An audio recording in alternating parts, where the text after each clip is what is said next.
Hi all. So I wanted to talk about food. So I had an eating disorder in my teenage years. I was anorexic, and part of this was because it was a control thing. It wasn't about being wanting to be skinny or anything like that. It wasn't a body, dysmorphia, whatever that word is. It wasn't that. It was the fact that I had my dyslexic diagnosis. I was struggling with school, and there was other stresses, just teenage things, and it was a way I could control things. I'd always been a fussy eater even before that, so that made it harder. And the thing is people they'd comment on your plate. They'd always say, "Oh, you've not ate very much," and that did not make it easier by any stretch of the imagination. And then you get people who would try and shove a massive plate of food in front of you, and it's just your stomach had shrunk at that point.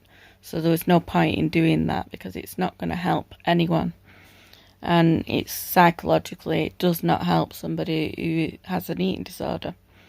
So, anyway, once I had my kids, I did start eating properly, and I've ended up being able to, have a healthier diet.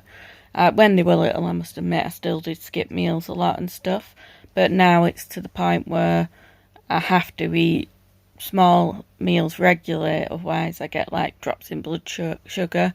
I'm not diabetic or anything, it's just a thing I seem to get. And I probably as a result of the eating disorder. So, it's always been difficult with me for food, and then I've got me lactose intolerance that I got diagnosed with about 5 years ago now. And I did stop being able to eat cheese when I had my daughter. Suddenly I found that when I ate cheese, it made me feel sick and feel ill. So, yeah, I stopped eating that then.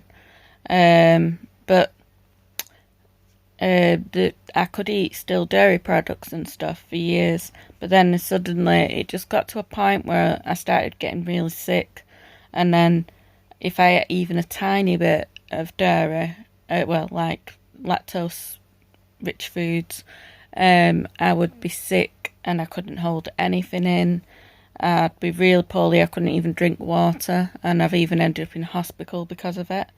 So yeah, it was really difficult to go through, and it's a big thing to have to live with.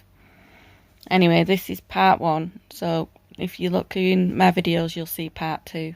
Thanks for watching.